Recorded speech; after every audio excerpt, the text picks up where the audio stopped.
संभल पहुंचेगी न्यायिक आयोग की टीम। संभल हिंसा केस की जांच करेगी। जांच के लिए 3 सदस्यीय आयोग का गठन किया गया है। देखिए, संभल हिंसा को लेकर के आज न्यायिक आयोग की टीम संभल जाने वाली है। वहां पर इस पूरे मामले की न्यायिक आयोग की टीम जांच करेगी।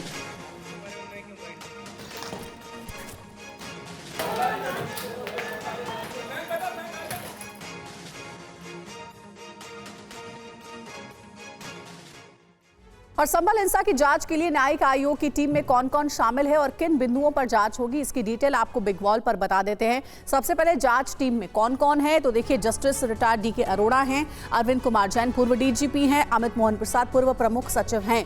किन बिंदुओं पर जांच होगी? पहला बिंदु, हिंसा अचानक हुई, सुनियोजित थी या फिर कोई षड्यंत्र था, कॉन्स्पिरेसी थी। दूसरा पॉइंट क्या है, पुलिस प्रशासन ने कानून व्यवस्था के लिए क्या प्रबंध किए, इस सवाल के तहत भी जांच होगी। तीसरा बिंदु है, किन कारणों हालातों में संभल में आखिर हिंसा घटित हुई, ऐसी घटनाएं रोकने में भविष्य में क्या इंतजाम होने चाहिए।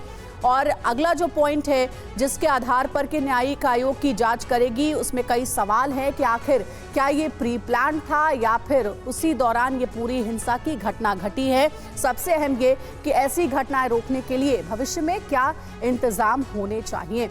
संभल में हिंसा के बाद हालात शांतिपूर्ण है, लेकिन सियासत थमने का नाम नहीं ले रही है। आखिरकार दोबारा सर्वे क्यों करने का मन बनाया प्रशासन ने, दोबारा बनाया। और जब जा रहा था सर्वे की टीम में तो बीजेपी के कार्यकर्ता क्यों गए? ये पूरा का पूरा प्रशासन और सरकार का कराया हुआ झगड़ा है। अन्याय अगर किसी ने किया तो सरकार और प्रशासन ने मिलकर किया है। उन्हें न्याय मिले, वहाँ के लोगों का न्याय मिले, शांति हो, और शांति बीजेपी कभी पसंद नहीं कर सकती। समाजवादी पार्टी के मुखिया पूरी तरह से डिरेल्ड हैं। जो संभल में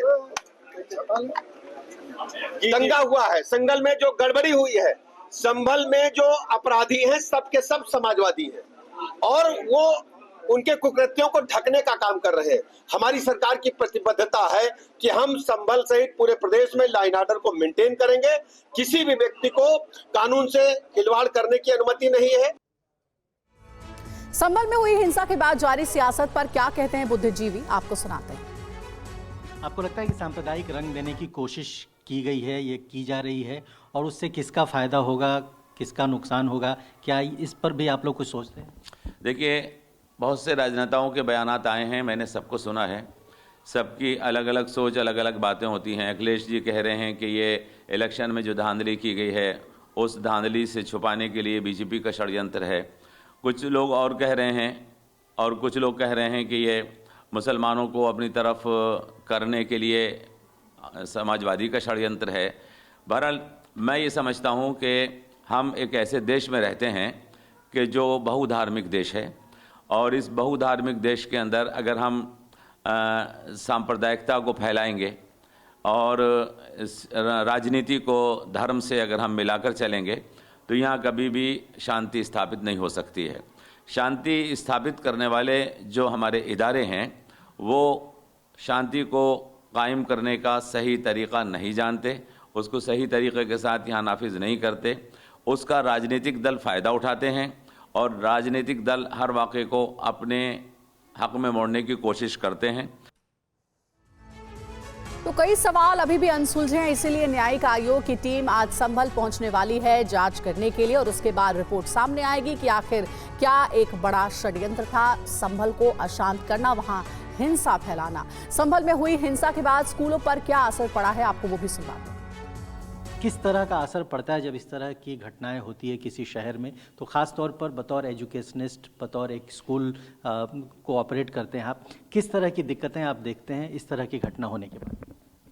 देखिए, ऐसी घटना मतलब काफ़ी बार पहले भी हुई है, बट मेरा as a educationist, as a शिक्षक, मेरा ये मानना है कि ऐसी घटनाओं से जो है, जो स्कूल जिसे एक जो सोसाइटी का मिनिएचर सोसाइटी बोला जाता है, विद्यालय में हमारे पास हर प्रकार के, हर तबके के बच्चे आते हैं, तो उससे जो है शिक्षा में बहुत जो है इम्पैक्ट पड़ता है। अगर मैं रिसेंट केस की संभल की बात करूं तो एक दिन जैसे माननीय डीएम साहब का आदेश था तो सोमवार को स्कूल बंद रहा, लेकिन मंगलवार से हमारा स्कूल खुला हुआ था।